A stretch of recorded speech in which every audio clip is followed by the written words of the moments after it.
Hey Carvers, so today I thought I'd answer one of your burning questions. But anyway, today we're going to go over a couple of reasons that I burn my projects, the pros and cons of it, and the precautions you need to take, and things you should be aware of when you are burning your projects. Alright, stay tuned.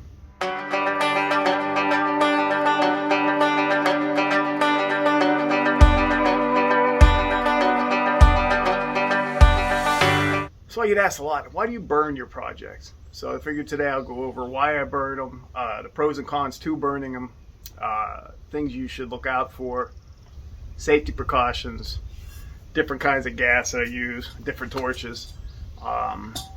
So we'll go over that little bit of everything. Okay, so let's just start at the beginning. So why do you burn your projects in the first place? What's the point of torching them? Well, the first reason I burn them is to get rid of the fuzzies. Now, you're like, what's a fuzzy? These little hairs, when you carve, are called the fuzzies. And the best way to get rid of those is to just burn them off.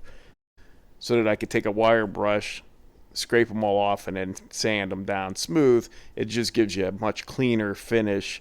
Another reason that I burn them is to dry paint. So if I stain or paint something, sometimes I will torch it just to speed up the drying process so that I don't have to wait hours for something to dry. A lot of times if you just torch it, you could flash dry it. But again, you have to be careful. It's flammable and it'll catch fire, so you should always have water or a fire extinguisher close at hand in case it gets out of control. But for the most part, it'll be very intimidating at first because you'll see your project go up, but it just burns off. If you're doing like stains and spray paint, stuff like that, it's flammable. But it looks very intimidating at first, but after the initial flame goes off, it will burn itself out, usually, but still good to have water or a fire extinguisher on hand, just in case. But just be careful. Another reason I burn is to dry the wood out. A lot of times, the wood, you'll see when you're carving, you'll see moisture will start seeping out and rolling right down the project. And, you know, if you just use the torch, hold it back at a distance just to give some heat, especially in the winter months or something like that. It helps dry the wood out a little faster. But with drying the wood out fast, a lot of times you'll get cracks too. So you got to be careful. It's like I said, it's all trial and error, and you'll get the hang of it after a while. But you don't want to just, really bake it too much, because if the wood, depending on how wet the wood is, it will crack a lot more. So you have to also be careful with that. And then another reason you would burn it just depends. A lot of people just like the look of the burnt wood. I'm not a big fan of the torched look on my projects. I've done a couple, and I don't know, I just don't, to each his own. But you could also get the small little handheld, the little butane torches they have that look like a lighter size, they're like the size of a lighter. And those are good if you're trying to burn in shadowing or detail.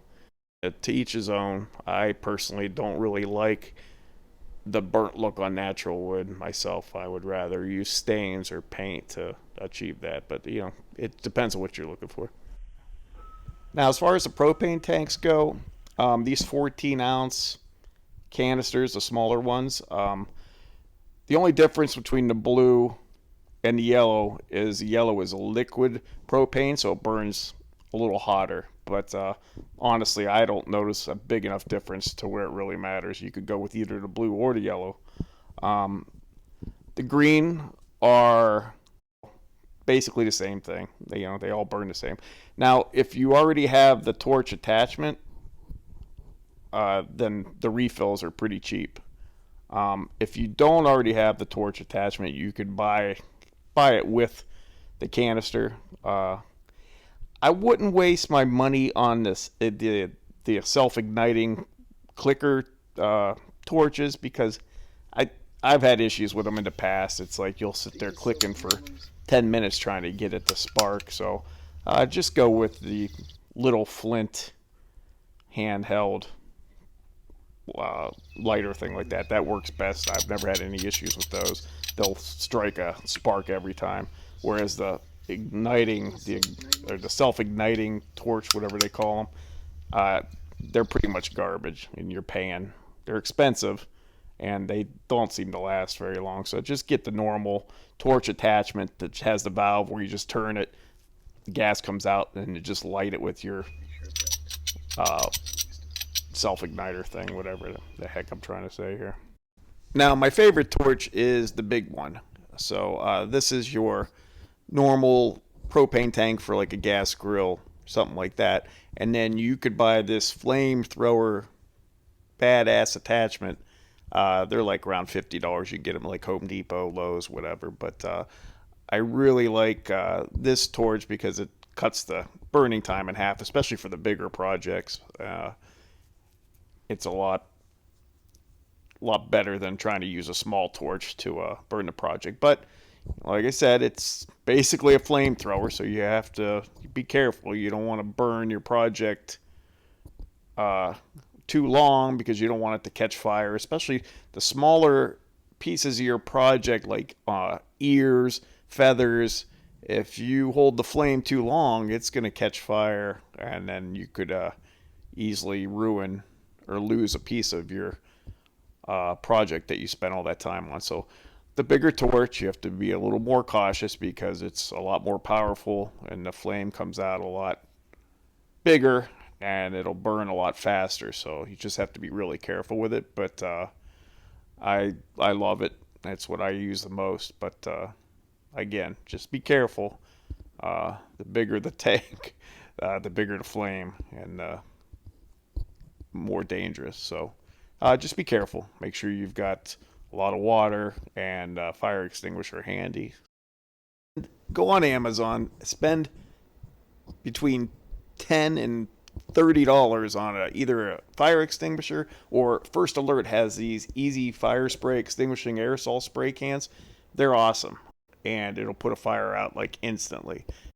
That, and I always have a bucket of rain. I keep a bucket outside the shop, collects rainwater, and I always have that nearby when I'm burning too. So, and you should also, this is another tip that I started doing as well, is I will pour the water before I even burn. I'll pour the water on the ground around where I'm burning so that if a little piece falls down, it doesn't catch all the sawdust on fire. So I would always douse the area where you're burning, and just be careful because